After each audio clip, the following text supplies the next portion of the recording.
Hi, I'm Andrew, and I'm a licensed New York City tour guide, and today I'm taking you on a tour of Washington Square Park in Greenwich Village. Greenwich Village today is the home of bohemians and rebel-rousers and muckrakers and artists, writers, musicians, but it's got a long storied history before it became the Greenwich Village that it is today. So on today's tour, we're going to walk throughout Washington Square Park in historic Greenwich Village in New York City, and I'm going to take you on a tour of everything that's happened here for the past 400 years. The story begins right here in Manhattan. That was the name that the Lenape Indians gave this land. In Lenape's language, Manhattan means island of hills. Many people who have been to New York City might wonder why this territory was called the Island of Hills, because it's so flat and not hilly. That all changed in 1811 during the Commissioner's Plan, when the Commissioner and the city asked John Randall Jr., a surveyor, to build a grid here in the city. It went from 5th Street all the way up to 155th and East and West, the avenues. Well, before that, this land was very hilly. It was mountainous, and so that's where it gets its name from. And it's sort of interesting to think about the etymology of a lot of the original names of Manhattan and New York, and how they've been anglicized over the years. So if you are not familiar with the history of New York, you might think that the Americans or colonists were the first ones to come here, or maybe the British or the Dutch. Actually, none of that is true. The indigenous people of Manhattan were the Lenape Indians. The Lenape Indians lived here in what is present-day Manhattan for thousands of years. It's estimated that for as long as 10,000 years, the Lenape Indians occupied this territory. If you go into many K-12 schools in New York City, you will inevitably see a sign that says, we acknowledge that the land that we are studying on or working on belong to the indigenous people, the Lenape tribes. The Lenape eventually migrated out west into present-day Oklahoma and Wisconsin, but those are the original inhabitants of this land. So what happened? How did this land change hands? You might be familiar with the name Henry Hudson. Henry Hudson was a member of one of the first joint stock companies in the United States called the Dutch East India Company. And Henry Hudson was sailing up what is today the Hudson River, which is just west of the West Village, and he was in the business of finding trade routes. This is around 1609. In 1624, a group of 110 Dutch settlers come with the Dutch West India Company, and they actually land here on the lower tip of Manhattan, and they begin a settlement here. They name it the New Amsterdam, after Amsterdam in the Netherlands, and they name the broader area of New Jersey, Connecticut, Pennsylvania, New York, the New Netherlands. And they begin to settle here, and they're in the business of trading. If you remember around earlier times, there were groups like the Quakers who were fleeing religious persecution. That wasn't the case with the Dutch. In fact, when they came here, they didn't build their first church for 17 years. They were in the business of trading. Of course, when they arrived, the Lenape Indians did not welcome them with open arms. There were many skirmishes. They also brought diseases with them like cholera and measles and smallpox, and so that wiped out entire populations. There is a very famous story about Peter Minuit purchasing the island of Manhattan for what is today would be about $30. There's no historical evidence the Lenape had any awareness of what land ownership meant. The best interpretations indicate that they probably thought that Peter Minuit, the first Dutch leader of this colony in the 1620s, was trading with them so that he could farm the land. Peter Minuit built up the colony, and eventually, shortly thereafter, the Dutch brought with them 11 indentured servants or slaves from Angola. They brought them from Africa. And they settled right here and worked these plots of land in what is today present-day Greenwich Village.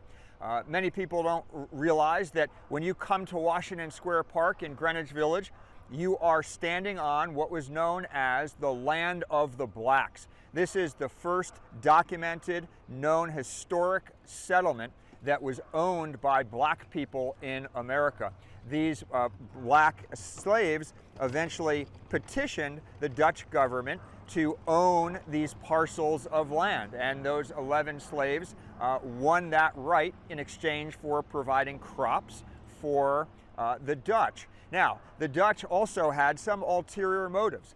They were not very trusting of the Lenape Indians, who were to the north of these plots of land, so they figured that it wouldn't hurt to have the black owners of this land acting as a buffer between the Lenape and the Dutch, who were all the way south in what is today the financial district. Because they didn't necessarily trust the black settlement owners to protect them from a breach by the Lenape, they actually built a physical wall down in the financial district to protect them from encroachment. They say that New York is a city so nice they named it twice, New York, New York. Actually, if you live in Greenwich Village, when you say Greenwich, you're saying Green Village or Green District. So if you live in Greenwich Village, New York, you're saying you live in Green Village, New York, New York. I like to say it's a city with so much lore, they named it ×4. So the first black-owned land is here, and Peter Minuit is running the colony. Eventually, Peter Stuyvesant takes over, and he's the new leader of the Dutch colony, and he decides that they need to build up the colony. So he invites people from all over the world, except for whatever reason he was believed to be anti-Semitic, so Jews who were fleeing the Spanish Inquisition in Brazil weren't welcome, but pretty much everyone else was welcome. And by the 1660s, there were 18 languages spoken in Manhattan. And that's pretty remarkable at that time, when countries were very homogeneous and didn't have that type of diversity. And so if anybody asks you, how is it today that there are some 200 languages spoken in Queens alone, approximately 800 languages spoken in New York in the 5 boroughs, that all began when Peter Stuyvesant welcomed people from all over the world to help build up this colony, and 18 languages spoken at that time. By the way, interesting fact, the oldest living thing in New York is located right here in Washington Square Park. No, it's not a person. That would be a very old person. It's actually a tree. It's called the Hangman's Elm. I mention that because the oldest living thing until the Civil War in New York was a tree, a pear tree, that was planted by Peter Stuyvesant, the ruler of the Dutch colony. It was on present-day 13th and 3rd, 13th Street and 3rd Avenue. It was actually hit by a horse-drawn wagon and damaged and taken down around the time of the Civil War. That today would be about 360 years old. The Hangman's Elm, which is located in Washington Square Park, is the oldest known living thing in Manhattan, and potentially the second oldest. This is debatable, but in all 5 boroughs. It dates about 342 years old, which dates it back to the time before the American Revolution, when the British were living here. Now, it is in fact an English elm, and elms date back to the Middle Ages. That is true. In terms of its name being the Hangman's Elm, the lore is that they used to hang traitors during the American Revolution from the elm, and we'll walk by and I'll show it to you. There's no historical evidence, not at the New York Public Library, not at the New York Historical Nowhere, that suggests that anybody was ever hanged from that tree. There is only one recorded hanging documented in Washington Square Park, actually where you see the fountain today, which is the 3rd iteration of that fountain. There used to be a gallows, and that gallows was used one time that we know of. In 1819, they hanged a 19-year-old slave from the gallows in the middle of Washington Square Park. Her name was Rose Butler. Rose Butler was enslaved in her mansion's home right here in Greenwich Village, the Morris family, a very wealthy family. She placed some fire-starting material like hot coals underneath the stairwell to set the house on fire. She didn't succeed, nobody was injured. At that time, arson was a federal offense. One of the reasons for that is a lot of these houses were made of wood and they were very flammable and it was very dangerous. So she was tried for the federal crime of arson, and she was convicted. Her case went all the way to the Supreme Court and they upheld her conviction. She was hanged here in Washington Square Park. About 10,000 people came out for that hanging, and she was unrepentant, unapologetic. She is widely credited with being one of the early vocal abolitionists, a hero for the cause of standing up against slavery. And the epithets that were strewn here in the park and written on benches about her were truly abominable and reflected the amount of racism at that time. Around 1827, New York actually freed slaves. It would be another 40 years or so before the Emancipation Proclamation. So it's happened just a few years before slaves were given the right to freedom in New York. Rose Butler is actually buried here is suspected to be buried here in Washington Square Park. From 1797 to 1825, Washington Square Park was actually a potter's field. And if you're not familiar with that term, there were a lot of potter's fields in the United States. It's basically a cemetery without the tombstones and the coffins. So these are people who died of cholera, yellow fever, smallpox. They were indigent. They might have died in prison, and nobody claimed them.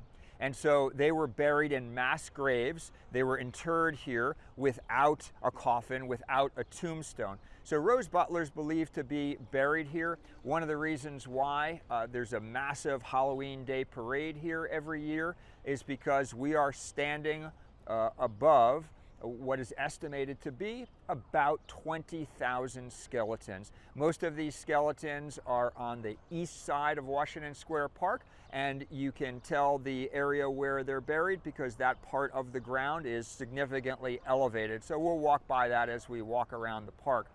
So that's 1797 to 1825. Just about 20 years ago, the Parks and Recreation Department discovered this underground burial area where all of these bodies were buried. They only found one tombstone. It belongs to James Jackson, and they believe that it might have come from another location, perhaps a cemetery, and was removed because it was found around the entrance to Sullivan Street, just south on the south side of Washington Square Park. It's actually on display at the Washington Square Park house, which we'll also walk past. It's interesting to see this tombstone because first, it has the year of James Jackson, by the way, was identified in historical records as an Irish immigrant who was working either as a watchman or a grocer. But the tombstone is particularly interesting because it's dated 1799. 1799 is the year that George Washington died, and it's also the year of the oldest surviving house, a wood house called the Harmon Hendricks House that is located in the West Village, dated 1799. So that's 1797 to 1825. We've got a potter's field here in Washington Square Park. Where you see the fountain today, we had a gallows for public hangings. From 1825 until around 1850, Washington Square Park is turned into a military parade ground. This celebrates the 50th anniversary of the Declaration of Independence. This is used for military training. Regiments, militia used to come here and train. It was also a source of pride for the nation, which was still in its nascent stage, having only sworn in George Washington in 1789 and of course signed the Declaration of Independence in 1776. And so this is just shortly after the Revolutionary War. So that's from 1825 to 1850. And around 1852, the city purchases this property and turns it into Washington Square Park. So this park has been around for about 175 years. We're coming up on the 250th anniversary of the founding of this country. But going back a little bit, rewinding, I talked to you about Peter Stuyvesant, and we got off on a little tangent there talking about his pear tree and the hangman's elm. Peter Stuyvesant rules from the 1640s until about the 1660s.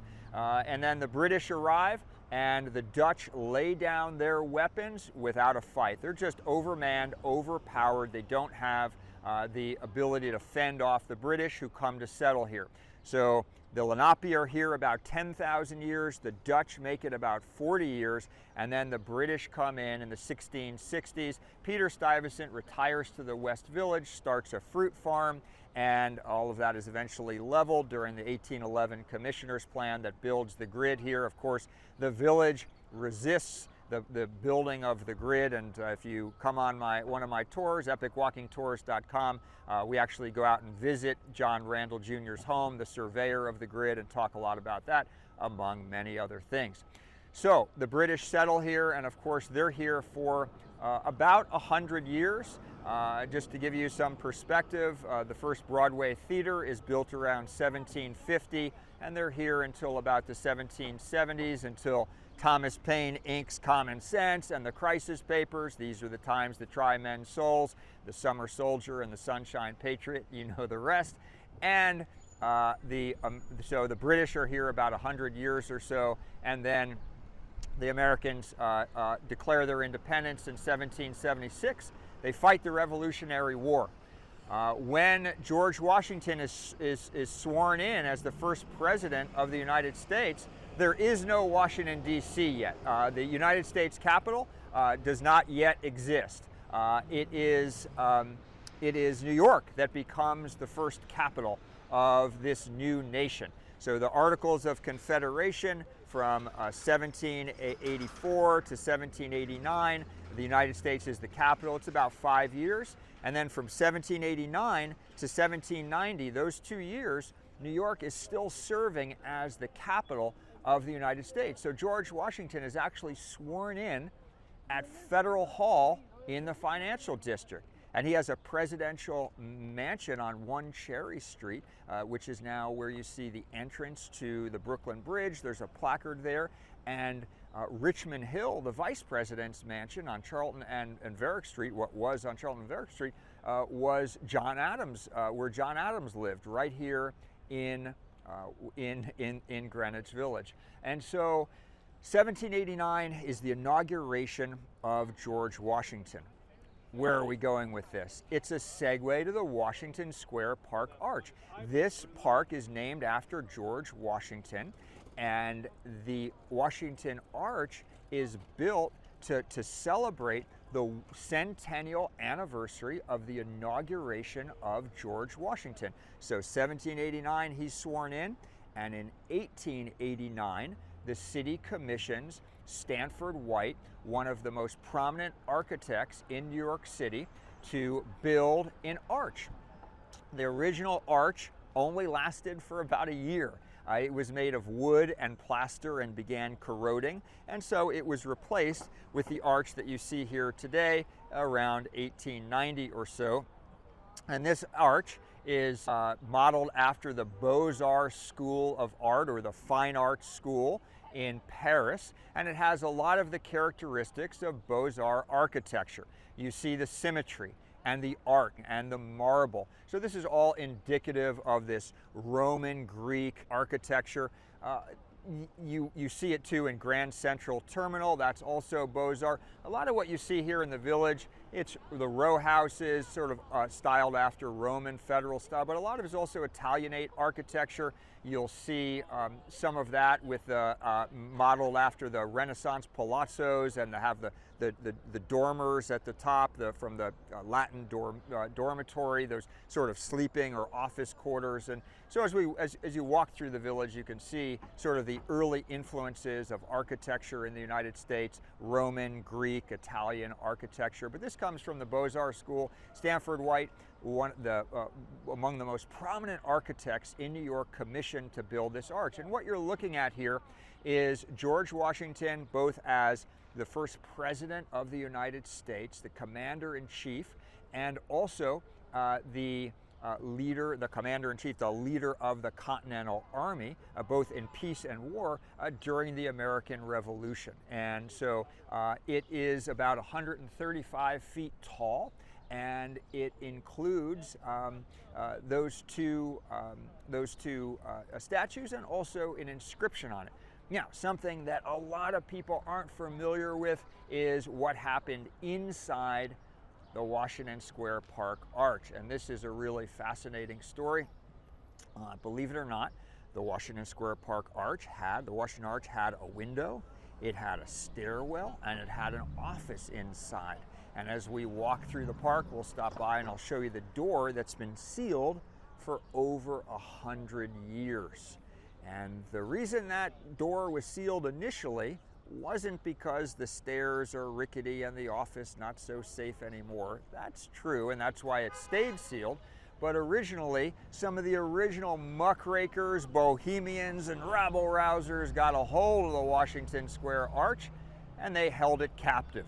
They kidnapped the arch. In the early 20th century, the leader of the Ashcan School of Art, John Sloan, came up with an idea. If you're not familiar with the Ashcan School of Art, its members included famous French painter Robert and Rye, Marcel Duchamp, and also Everett Shinn, great artists from that time period. John Sloan was considered the leader of the Ashcan School of Art. It's not actually a physical school of art. In fact, John Sloan didn't even like that name. Ashcan was coined by a critic to describe the type of art that they were engaged in, which was seen as not particularly engaging. And that art, they called it lazy art. They very frequently painted images of people who were engaged in everyday activities. And those activities might have been a woman doing her laundry, or a group of men sitting at a bar talking about their day. And many people in the village loved that kind of art because it gave them insight into what everyday people were doing. Jacob Riis did a phenomenal job of documenting that in his, the photojournalist, in his book, How the Other Half Lives. Edith Wharton also wrote about it in The Age of Innocence. Emma Lazarus wrote about it in her poetry. And so John Sloan was a rebel rouser. This was around the time of World War I, and he was opposed to the war. And he came up with this idea to draw attention to the protests of World War I, to kidnap the arch. So he was a professor of art at NYU, and he rounded up some of his students, Marcel Duchamp, Gertrude Drick, who, by the way, had the best nickname of anybody in the village. She called herself Woe. So when people said to her, "Your name is Woe?" she said, "Yes, woe is me." How great is that? Funny, right, Alex? Yeah. And so one night they climbed up the stairs. They broke into the arch and climbed up the stairs, and they brought with them cap pistols and red balloons and confetti and marshmallows to roast, and they went to the very top of the arch. And they're shooting off these cap pistols, and hundreds of people start to gather, and they call themselves the Arch Conspirators. And what were their demands? Well, they wrote a sample Declaration of Independence that I think is one of the funniest documents in American history. You can look it up online. It simply says, whereas, whereas, whereas. That's it. There's no content to it. They declared themselves the Republic of Greenwich Village, and they had one simple demand. They didn't want to secede from the Union. Their demand, and it's so perfect, it's so Greenwich Village, their demand was that the whole country become exactly like them. And so that led the city to close that door, and it stayed closed for over a century, primarily because the stairs in there are pretty dilapidated, the office is run down, but there used to be a window up there as well that looked over Washington Square Park. This arch was built by Stanford White, and I told you about being a famous architect. He belonged to an architectural firm called McKim, Mead and White. Their original offices are still here in the city on 21st and 5th Avenue. We're just south of 5th Avenue. And Stanford White made the egregious mistake of dating a model at that time. Her name was Evelyn Nesbit. Evelyn Nesbit was 32 years his junior. In 1902, before Evelyn Nesbit began dating Stanford White, ironically, she was dating John Barrymore. John Barrymore, the grandfather of Drew Barrymore and a part of a famous acting family. John Barrymore around that time was starring on Broadway in Dr. Jekyll and Mr. Hyde, and also Hamlet and Sherlock Holmes. Remember all of that because it is an ironic, tragic, ironic harbinger of what's to come. He's starring in Dr. Jekyll and Mr. Hyde, and then Evelyn Nesbit marries a real-life Dr. Jekyll and Mr. Hyde. She marries Harry Thaw, a railroad magnate, a tycoon, and while she's married to him around 1905, she begins dating Stanford White, who is 32 years her senior. They have a bit of a skirmish, a disagreement, and Harry Thaw finds out about that, and here's what happens. So, before I share this story with you, which becomes front page news here in New York, I'll tell you a little bit of history of Madison Square Garden in New York. So, if you go to Madison Square Garden at 4 Penn Plaza today, you are going to see entertainment, sports, at what is the 4th iteration of Madison Square Garden in New York City. Now, it's known today as the most famous arena in the world, but it's really not that old. It was built in 1968. The original Madison Square Garden was actually not called Madison Square Garden. It was called the Great Roman Hippodrome, and this structure was owned by Cornelius Vanderbilt, whose family built Grand Central Station. That original Roman Hippodrome is where P.T. Barnum had his circus. It was located where the New York Life Insurance Building is located today, so that's around 26th Street and Madison Avenue. So 26th and Madison would be on the northeast corner of Madison Square Park. And they decided that they were going to convert that hippodrome into Madison Square Garden at some point. And eventually the property was purchased after Cornelius Vanderbilt's death, was purchased by A.A. Astor, J.P. Morgan, and Andrew Carnegie, and they commissioned Stanford White to build the second Madison Square Garden. As an aside, the third Madison Square Garden was built in the 1930s on what is today, present day, 50th, around between 49th and 50th and 8th Avenue. And that was the third Madison Square Garden. So Stanford White builds the second Madison Square Garden at that same location in just northeast of Madison Square Park. And at the top of that, the second Madison Square Garden, there was a restaurant. And Stanford White used to eat at that restaurant. And one evening, the architect of this arch, who also, by the way, Stanford White also built the part of the West Wing and a reconstruction, and several other well-known pieces of architecture here in the city. And he's dining at this restaurant, and Harry on the roof of the second Madison Square Garden, and Harry Thaw shows up. And Harry Thaw has found out that he is engaged in activity with his wife, Evelyn Nesbit, and Harry Thaw points a revolver at Stanford White's forehead and he shoots and kills him. This becomes America's first trial of the century. In the first trial, Harry Thaw is found to be clinically insane.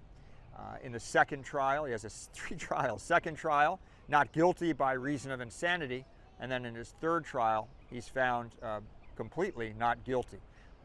Well, if you're a railroad tycoon back then, shipping magnate, you probably pull some weight. But needless to say, front page headline news for many weeks: the killing of Stanford White. All right, I think we're ready now to take a tour through Washington Square Park.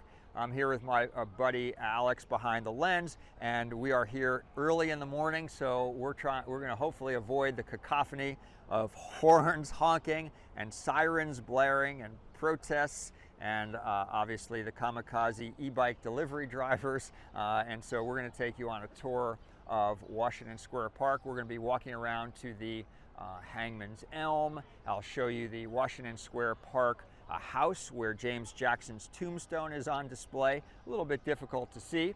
We'll go over to the raised area of the park where the thousands of skeletons are buried, and we'll also stop by the fountain. We're standing here in Washington Square Park in front of the famous fountain. This fountain is the third iteration of this fountain. The first fountain was installed here in the park in 1852, and the purpose was primarily decorative. Not all fountains in these parks were decorative. In fact, the original fountain in Madison Square Park, just straight shot up Fifth Avenue from here, was installed by the founder of the American Society for the Prevention of Cruelty to Animals, Henry Bergh, who was a resident of the village, lived in the village. Henry Bergh was working for President Abraham Lincoln as a diplomat in Russia and saw the wanton abuse of horses and saw what happened at bullfights and cockfights, and he was aghast by all of this. He came back to the city, started installing some of these fountains, and actually petitioned the New York State legislature to pass the first animal cruelty laws in New York City. But in terms of the fountain here, this one was installed for decorative purposes when they built the park in the 1850s. It didn't used to be at this location. About 20 years ago, they moved this fountain so it more closely aligned with the center of the arch for photography purposes. A lot of NYU students like to take pictures in front of this area when they graduate from school. The second iteration of this fountain was actually designed by Jacob Mould. You might be familiar with that name. He worked with Frederick Lee Olmsted and Calvert Vaux, famous architects, on the construction of the Bethesda Fountain in Central Park. So we're going to walk through Washington Square Park now, and I'm going to show you some of the sites that I talked about earlier. We're going to go take a look at the Hangman's Elm. At about 342 years old, the oldest living thing in Manhattan. Then we'll swing past Chess Plaza. Chess Plaza is where the movie The Search for Bobby Fischer was filmed. In fact, Bobby Fischer played chess at Chess Plaza. And in fact, a couple of years ago, Victor Wembanyama from the San Antonio Spurs came and played chess at Chess Plaza. There's a lot of top-notch chess players there. The oldest chess club in New York is actually, Marshall's Chess Club is actually located just a few blocks north of here, where Stanley Kubrick and Howard Stern and Bobby Fischer used to play. So we'll walk past Chess Plaza. We're early in the morning here, and so it's not very crowded, but typically you have a bunch of professional chess players out there with their timers, and they will charge you to play or charge by minute to play, and that's real competitive. Then we'll swing around and I'll show you the Potter's Field, the elevation of the ground where the Potter's Field still exists today, buried underground where all those skeletons are. And then we will swing past the area that goes to the Triangle Shirtwaist Factory, which is a National Historic Landmark. That's on the tour. So if you go to epicwalkingtours.com and sign up for the Historic Walking Tour, you can visit and learn about the history of the Triangle Shirtwaist Factory. But we'll swing around that, past that, and we will stop by and see the Giuseppe Garibaldi statue. That statue was commissioned by Italian Americans here in New York City. It honors the death and legacy of Giuseppe Garibaldi, who was a famous Italian leader of the country that fought for unification of Italy. And it was built by Giovanni Turini, who was actually served under Garibaldi in the 1860s when they fought Austria. It was donated in 1888, and it's a source of great pride for the Italian-American community here in New York City. In fact, they frequently have parades here in Washington Square Park where they pay homage to Garibaldi. And there's a tradition that exists that a lot of people don't know about in regards to that Garibaldi statue. So we'll actually engage in that, simulate that tradition when we stop by it. So we're coming up on the Hangman's Elm now, as I mentioned. Alex, have you ever seen the Hangman's Elm before? No, I haven't. All right, most people are not familiar with it. It's a pretty massive tree, and it dates to back about, the process of dating trees, by the way, is absolutely fascinating how they do that. But it dates about 342 years old approximately. And it is, as I mentioned, a elm tree. These date back to around the 1500s. And this was on the territory that was the Bleecker Farm. So some of you are familiar with Bleecker Street. It was at one point believed to be owned by the Bleecker family. So this is the tree. We're coming up on it straight ahead. You can see by the limbs on this tree that it looks like it would be something that they would hang traitors from during the American Revolution, but in fact that is just folklore. And there's a lot of stories in the village. We can head back down this way. So there's a lot of stories about the village that actually are not rooted in truth. Sort of a lot of lore. I'll share a couple of those stories with you if you come on a tour. But one of them is the place where Alexander Hamilton died. So there's a placard at 82 Jane Street in the village, and it says that this is where Alexander Hamilton died. I believe that plaque, and I'm not sure of this story, but was put up by the landlord of that building around the 1950s. I haven't been able to substantiate that, but Alexander Hamilton actually died on what is today present-day Horatio Street. I believe that part of his property might have been on Jane Street, but what we do know is that when Aaron Burr shot Alexander Hamilton in a duel in Weehawken, New Jersey, he came back to his friend William Byard's home and he died there, and that was somewhere around Horatio Street. But if you come on the Epic Walking Tour, I will take you to Aaron Burr's horse stables, which is located in the village. So we're heading over to the chess tables now, and I'm going to show you Chess Plaza, and then we'll swing around to the Washington Square Park house where we can see James Jackson's tombstone from 1799 on display. In terms of dueling, it was pretty heavily frowned upon, but it was legal. This is something that people engaged in to maintain their honor. And as the story goes, Alexander Hamilton had made some disparaging remarks about Aaron Burr and his fitness to serve as governor of New York, and Burr challenged him to a duel.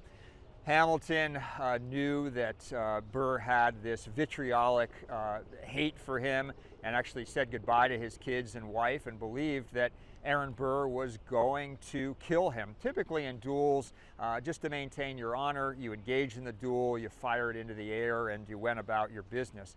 Hamilton refused to apologize because he said he meant what he said. And so he went out to Weehawken, New Jersey, where the penalties for dueling were less severe, and he fired into the air, and of course Aaron Burr fired into Alexander Hamilton's abdomen and wound up killing him. But Hamilton came back across the Hudson River and landed here in Greenwich Village at William Byard's home, where he died. We are now entering the famous Chess Plaza. This is where the movie The Search for Bobby Fischer was filmed, and this is where so many professional chess players engage in a friendly game of chess. You can see, even though it's early in the morning, we've got a few games going on now. They're hitting the timers, and they actually play. A lot of these people play for money. It gets real busy. There's frequently a line to play by the afternoon, And this is a sort of part of the character of Washington Square Park. So there have been a lot of movies filmed in Washington Square Park. Perhaps most famously, you might recall in 1986 when Billy Crystal was dropped off by Meg Ryan and When Harry Met Sally. More recently, the marvelous Miss Maisel was filmed here in Washington Square Park. And of course, there have been so many protests through the years here in the park. Bette Midler came and spoke on the heels of the Stonewall Inn Rebellion. Lyndon Johnson gave a presidential address here when he was running for president in '64. But perhaps most notably, on the heels of the 1911, on April 5th, on the heels, 1911, on the heels of the Triangle Shirtwaist Factory fire, when 146 women and children perished in a fire in a sweatshop in the Triangle Shirtwaist Factory. About 25,000 women showed up here at the Arch, and they marched up Fifth Avenue. They were protesting for labor rights and the women's suffrage movement. In New York in early 1900s, they were still years away from earning the right to vote. They didn't get that in a federal election until 1920, when the 19th Amendment of the U.S. Constitution passed, and then they earned the right to vote. But the labor laws back then were truly non-existent. When they showed up at these sweatshops, they gave them garments to sew on their sewing machines, and it wasn't uncommon for them to work a 14-hour day. They were making about $4 or $5 a week. They didn't have workplace protections, no minimum wage, no protection from sexual harassment, no 8-hour workday, and so no vacation time. And so the women's suffrage movement was lobbying for the right to vote and the right to improve their labor laws. A lot of historic figures lived or worked here in the village. Frances Perkins, Rose Schneiderman, who became the first labor secretary, eventually an advisor to FDR, and helped shepherd the New Deal. In fact, Eleanor Roosevelt, who was a friend of Rose Schneiderman's, lived right here in Washington Square Park in a building when she helped pass the United Nations Declaration of Human Rights. So here we are at the James Jackson headstone, as I mentioned. A little difficult to see here on the display, but James Jackson, this tombstone was found right around this location, just south of the park by Sullivan Street here, and dated 1799, an Irish immigrant who was believed to be a grocer and a watchman. So we're swinging around now, heading east towards the east side of the park. West of us is the West Village and the Hudson River. To the east is the East Village and the East River. And to the south of us here, we go into southern part of Greenwich Village, but then into Soho. And then further down, all the way down to the historic financial district. So now as we walk down this way, we're walking towards the Triangle Shirtwaist Factory. You're going to notice that you're going to see a lot of elevated grounds, and this is where most of the skeletons are buried from the Potter's Field. So you can see how the grass is significantly elevated here, a little bit hilly. This is the primary location of the Potter's Field.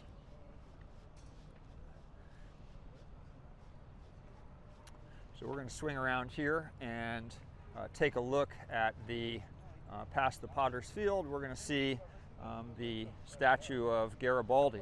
So that tradition that I was talking to you about is that at the beginning of every school year, NYU students come to the Italian statue of Garibaldi, which went up in 1888, and they throw a penny at his feet. And that's supposed to be good luck for the new school year. Of course, NYU Law School and library over here, and NYU buildings and dormitories are located over here. Right now in front of the statue, we got a little aerobic activity going on, so that's going to add a little bit of flavor to our video today. So they throw a penny to wish themselves good luck. It's supposed to be good luck for the new year. So we'll engage in that activity, participate. Maybe, I don't know, Alex, you going to NYU? You're enrolling, or? Sadly, already graduated. Okay, he's a graduate. Did you throw a penny at Garibaldi when you were a freshman? Do you know of that tradition? I heard people throw pennies in the fountain. Okay, pennies in the fountain, yes. Well, actually, it's a penny at Garibaldi's feet, gives you good luck for the school year. So, famous graduates, people like to talk about Jonas Salk. He graduated at NYU. I guess he was, did okay for himself developing the polio vaccine, but I think the most famous graduate is actually, we're gonna head over this way to the statue, is actually Adam Sandler. Adam Sandler, 1986, graduate of NYU, and of course, the creator of the Hanukkah song. All right, we got a little bit of aerobics. Here we go.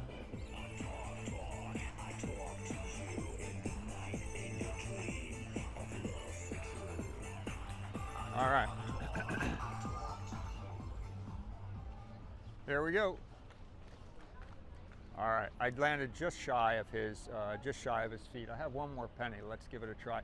Now, I think if you hit Garibaldi's feet, it gives you extra luck.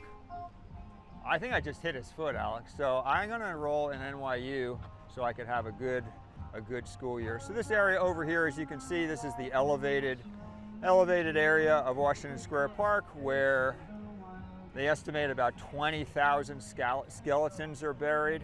New York has a massive Halloween Day parade here. Of course, we're also not far from the most haunted street in New York and the House of Death, which is in Greenwich Village. That concludes this tour of Washington Square Park in Greenwich Village. Thanks for watching. If you want to learn more, sign up for a tour at epicwalkingtours.com. Thank you.